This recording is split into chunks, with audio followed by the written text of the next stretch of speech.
여기에 보면은 몇 가지 크게는 한 세 가지 정도의 규례가 나오게 되어집니다. 먼저 범죄자를 태형을 처하게 될 때 이 때리는 거죠. 이 때리는 건 태형을 처하게 될 때는 이 40대까지만 때려라 이렇게 오늘 3절에 말하고 있습니다. 아마 왜 이게 40까지냐라고 말했을 때 이 숫자가 갖는 중요한 의미보다는 아마 이것을 넘기게 되면은 이 사람의 생명이 위태롭기 때문에 이 40까지를 정한 것으로 보입니다. 그러니까 이 지금 규례를 정한 것은 3절에 보면은 40까지 때리려니와 그것을 넘기지 못할지니라고 하면서 이렇게 되면은 그 형제의 생명을 중하게 여기지 않고 경히 여기는 것이 되기 때문에 하면서 어쨌든 이 규례 속에는 생명을 살리게끔 하고자 하는 하나님의 의도가 담겨 있는 것을 알게 됩니다. 그래서 오늘 이 규례는 사실 겉으로 볼 때는 죄를 지은 자를 때려야 된다라는 것으로 보이기 쉽지만은 그보다 더 중요한 의미는 바로 이 생명을 살려야 된다는 의미가 그 속에 있습니다. 그래서 이 규례는 다른 것이 아니라 오히려 하나님이 그 너희가 가는 땅에서 공동체가 서가기 위해서 살려야 된다라는 것을 강조하고 있습니다.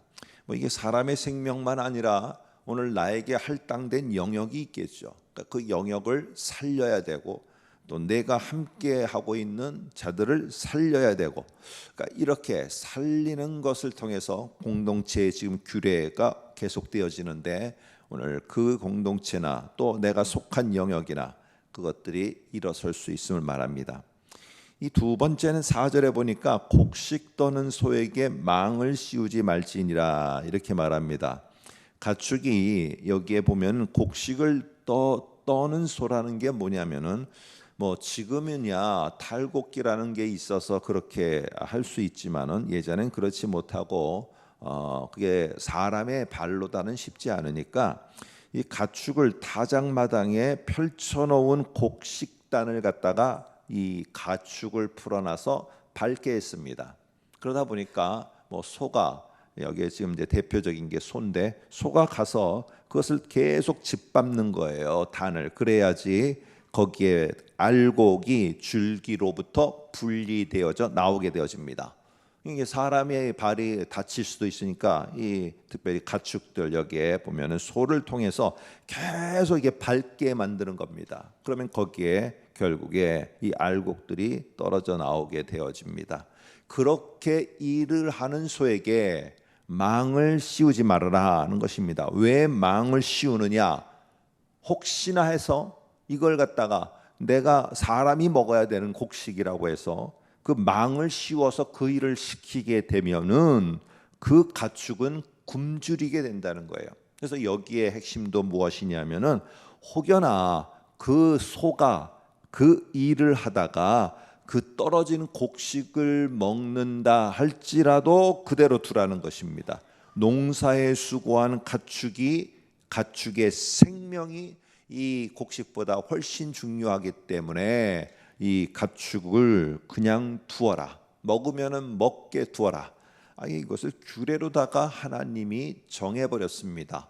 그러니까 여기에도 지금 망을 씌우느냐 안 씌우느냐는 이런 문제의 중요한 것은 무엇이냐면은 이 가축을 살리고자 하는 하나님의 중요한 의미가 있다는 것입니다. 그러니까 어떤 것을 하든 어떤 필요를 위해서 뭘 하든 그를 살리고자 하는 것이 중요한 요인이라는 것을 말합니다. 세 번째는 우리가 잘 아는 대로 5절서부터 오늘 끝에까지 10절까지 나오는 것은 아주 길게 얘기를 하고 있습니다. 오늘 그러면서 오늘 앞에 나오는 두 개의 생명 살리는 것을 조금 더 구체적으로 이게 무엇을 말하는 규례인지를 우리에게 설명합니다. 다 아시는 것처럼 이 계대 결혼은 남자가 가장이 죽게 되었는데 거기에 아들이 없게 되면은 그 가정은 대를 잇지를 못합니다. 그래서 그 형의 그 대를 가정을 이어주기 위해서 그 동생은 형수와 결혼을 해야 됩니다.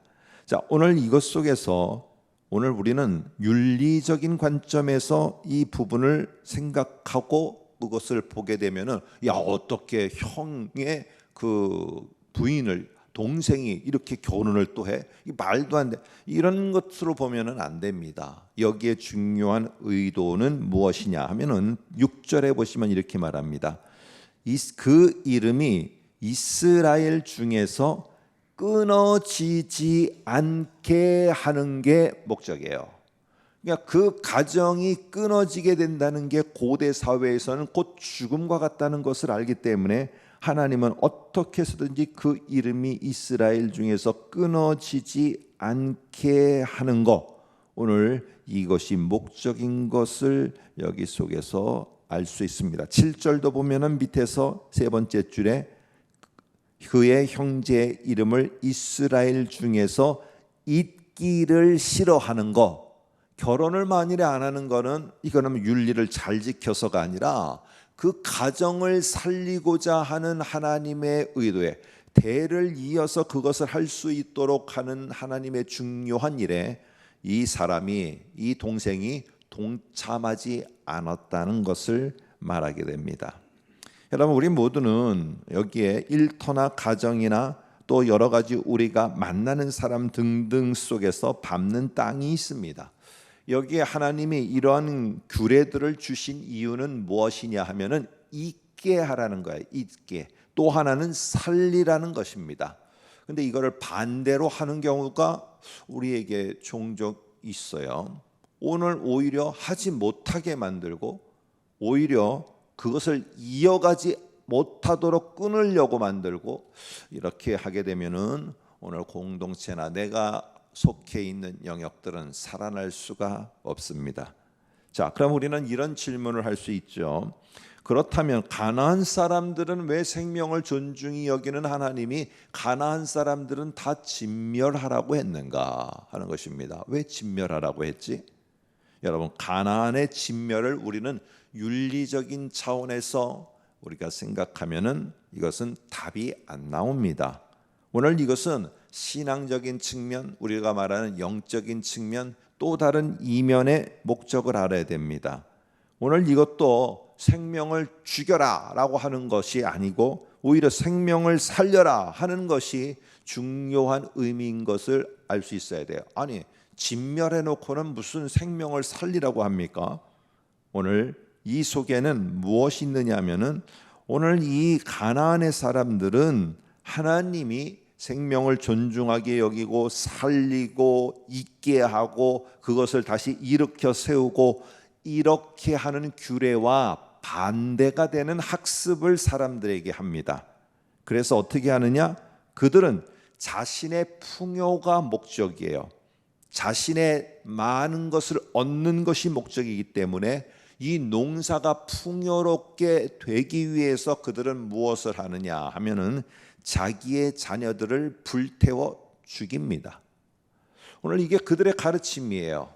그들의 신의 풍요를 기원하면서 자신의 딸, 아내를 갖다가 음란한 곳에 내어줍니다. 여러분, 이렇게 하여서 얻는 풍요가 뭐가 중요하냐는 것입니다. 이러한 가르침은 철저하게 진멸되어야 된다.